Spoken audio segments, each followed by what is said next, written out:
Nous naissons originaux et nous mourons des copies.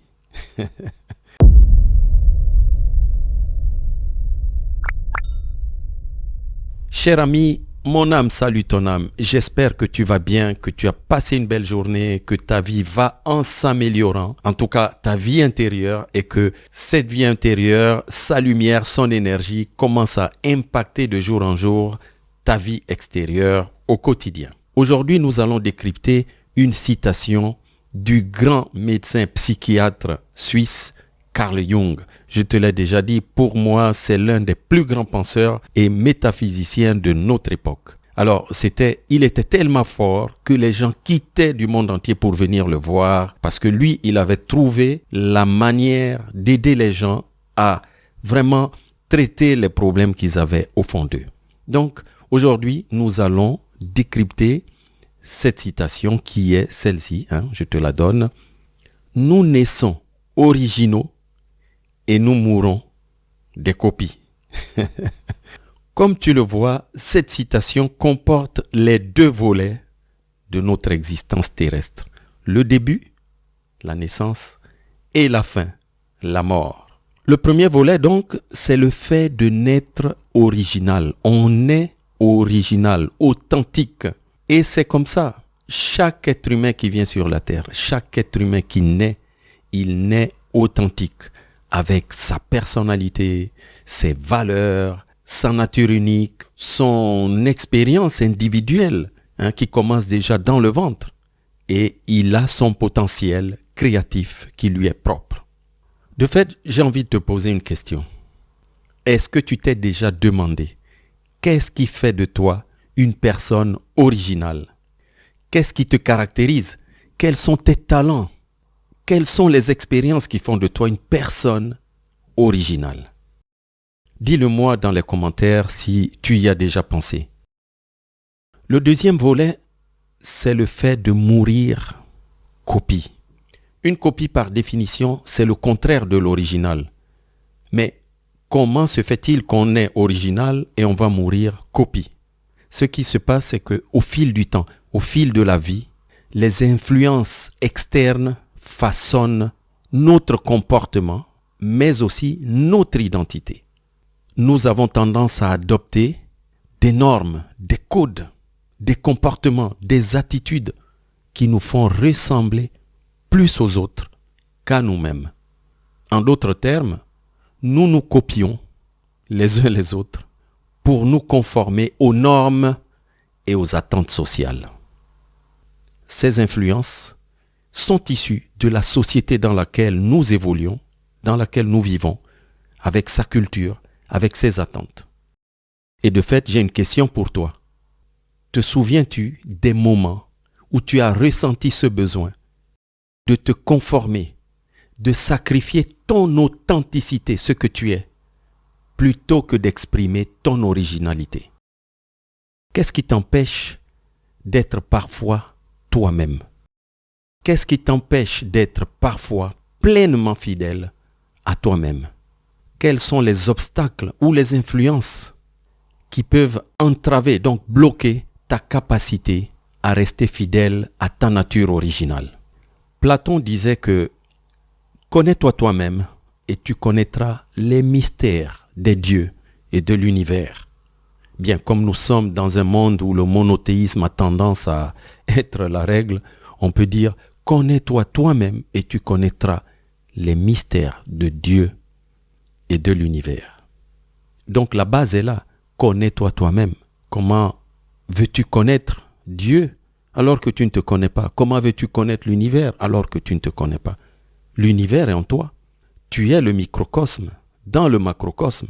Le Christ Jésus a dit, vous connaîtrez la vérité et la vérité vous affranchira. Quand je dis le Christ Jésus, oublie la religion. Je ne parle pas de religion, je parle d'un grand penseur, d'un grand maître de métaphysique de l'ère du poisson, parce que nous sommes à l'ère du Verseau. Et Jésus-Christ, Jésus le Christ, est un grand maître, est le plus grand maître de l'ère du poisson. C'est lui qui a ouvert cette ère et c'est lui qui a annoncé la fin de cette ère. Il a dit, vous connaîtrez la vérité et la vérité vous affranchira. ça veut dire que la vérité vous libérera. Mais je te vois t'interroger. Si on parle de vérité dans un monde où règne la dualité entre le bien et le mal, d'un côté le bien, de l'autre le mal, donc qui sont toujours en opposition, dans un monde où règne cette dualité, où est la vérité? La vérité est simplement dans ton âme. Et la connaissance est dans l'écoute de la voix de ton âme. Je ne sais pas si cela t'est déjà arrivé, mais c'est quelque chose, je pense, avec l'âge, on est tous passés par là. Et à plus forte raison, les jeunes. Tu te regardes au miroir, tu te regardes simplement, tu t'observes et tu te dis, mais je suis en forme physiquement, je ne suis pas malade, je suis en bonne santé. Mais qu'est-ce qui fait que je manque de motivation? Qu'est-ce qui fait que je manque d'objectifs? Je n'ai pas envie d'avancer. Je suis sans projet. Ma vie semble n'avoir pas de but. Qu'est-ce qui fait cela? En fait, tu entres dans une forme de déprime, voire de dépression, non diagnostiquée. Ce que tu dois savoir, c'est que c'est l'âme qui donne la force. C'est l'âme qui anime le corps. C'est pourquoi on parle de corps inanimé. Et qu'est-ce qu'un corps inanimé? Lorsqu'on emploie ce terme, ça veut dire c'est un corps qui ne bouge plus. C'est un corps duquel l'âme est sortie. C'est un corps sans vie, c'est un corps mort. Mais il y a des gens qui sont vivants, c'est-à-dire le corps continue à bouger, à se mouvoir. Mais il n'y a plus de vie dedans. Ils sont morts. Il n'y a plus d'âme dedans. Pourquoi? Parce que c'est l'âme qui donne la vie. C'est l'âme qui donne la véritable force. C'est l'âme qui donne la véritable énergie. Nous avons tous une âme. Et chaque âme a une mission sur cette terre. Il y en a qui ne croient pas à ces choses. C'est leur problème. Regarde simplement leur vie. Comment est-ce qu'elle tourne? Ils pensent qu'ils ne sont qu'un corps, qu'il faut manger, qu'il faut l'entretenir, qu'il faut être beau, qu'il faut être musclé, qu'il faut être ce que tu veux. Mais regarde comment tourne leur vie.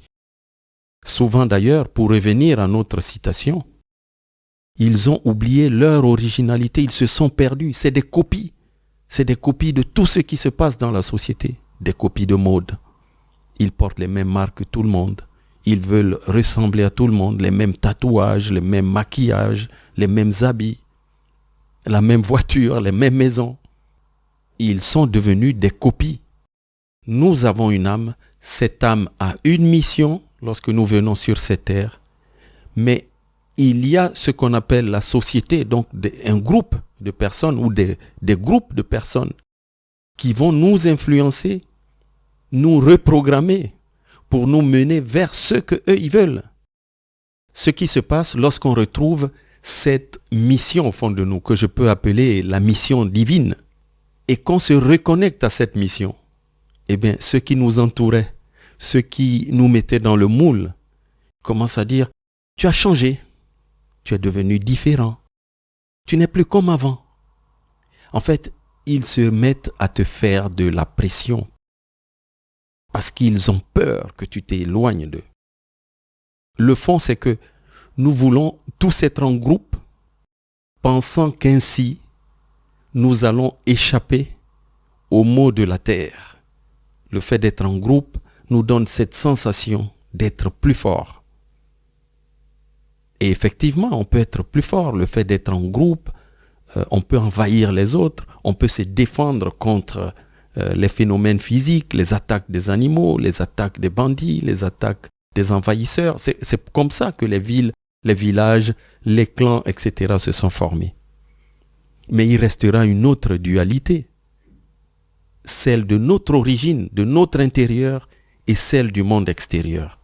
C'est-à-dire que on peut appartenir à un groupe puissant, et il y a des groupes puissants même sur cette terre, mais ne pas être heureux au fond de soi, parce que on s'est éloigné de notre propre mission. Donc le groupe nous apporte cette forme de protection liée aux difficultés matérielles, mais le groupe ne va pas forcément faire le travail que nous devons faire à l'intérieur de nous. Et c'est là toute la dualité. C'est que quand on veut travailler notre intérieur, des fois, on peut se retrouver en opposition avec les attentes de la société. On se retrouve dans une tension entre être notre original et devenir la copie des autres. Le groupe peut être très écrasant. On dira par exemple, tu es entré dans une secte. Le terme secte, parce qu'ils se disent, il est sorti de notre groupe. On t'accuse. Et si tu n'as pas cette force au fond de toi, cette certitude au fond de toi de ce qu'est ta mission, ben tu vas t'aligner à nouveau. Tu vas revenir dans le groupe et marcher comme le groupe. Le fait de ne pas savoir qui on est tellement flagrant qu'on voit des gens qui se marient juste parce qu'il faut se marier, juste parce que la famille le veut, parce que la religion le veut, en fait que le groupe le veut. Il y a des gens qui se retrouvent dans certains métiers parce que le groupe, donc l'école, le système les a orientés dans une branche donnée. Et toute leur vie, ils vont devoir faire un métier qu'ils n'ont jamais voulu faire. Moi, j'ai été 7 ans professeur ici et je voyais des jeunes qu'on orientait dans des sections juste à base des notes.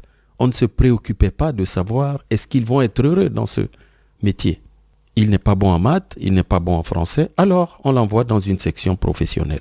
Alors qu'il y a des gens qui sont bons en maths, qui sont bons en français, en culture générale, et qui ont envie de faire un métier manuel. Mais notre système ne le permet pas. Donc si tu ne te connais pas, tu vas subir cette pression, cette oppression, cette dictature de la société et devenir une pâle copie sans vie. Et il y a d'autres, c'est leurs propres attentes, leurs envies, l'argent par exemple, qui les amènent à se détourner de qui ils sont. Ils vont s'entourer d'amis, de personnes qu'ils n'aiment pas, qui ne leur ressemblent pas au fond, mais juste parce qu'ils ont besoin d'être dans un groupe où on gagne l'argent, où on flambe, où on s'amuse, et ils vont se perdre, devenir des copies. C'est comme ça que l'on voit des stars, des gens qui avaient beaucoup d'argent, des gens qui avaient la célébrité, le succès, la popularité, ruiner leur vie, devenir autre chose, mettre fin même à leur propre vie physique. Alors, je t'encourage à te connaître toi-même, à réfléchir à la façon dont la conscience de tes propres motivations peut influencer tes choix de vie. Fais-le pour préserver ton authenticité. Malgré les pressions de la vie, malgré les pressions externes, je t'encourage à t'exercer jour après jour, à mettre en valeur ton individualité dans différentes sphères de ta vie au quotidien. C'est ainsi que tu trouveras l'équilibre. C'est ainsi que tu te retrouveras dans la voie du milieu, la voie de l'équilibre entre la recherche de la conformité sociale et le désir de rester vrai à toi-même tout au long de la vie. Si cet enseignement t'a édifié sur un axe donné de ta vie, si il t'a sensibilisé sur un point, je t'invite à partager avec moi et avec nous dans les commentaires ce que tu as ressenti, ce que tu en as tiré. Et bien sûr, n'hésite pas à le partager. En te donnant rendez-vous pour un autre enseignement, je te dis comme d'habitude que celui qui renouvelle les mondes à chaque instant soit toujours la source inépuisable de ton inspiration. C'était bien sûr ton ami José Bert sur Fédéralitude, la communauté. À bientôt. Si tu cherches à transformer ta vie, je t'invite à faire 3 actions pour ne plus rater les enseignements de Fédéralitude. 1. Abonne-toi à la chaîne Fédéralitude, la communauté. 2. Écoute quelques témoignages de transformation sur Fédéralitude Vibrations. Si tu as vécu une transformation personnelle, envoie-nous ton témoignage pour édifier les autres qui n'ont pas la foi ou qui doutent. 3. Télécharge l'application Fédéralitude disponible sur Play Store et prochainement sur App Store. Tu y trouveras tous les liens pour nous contacter.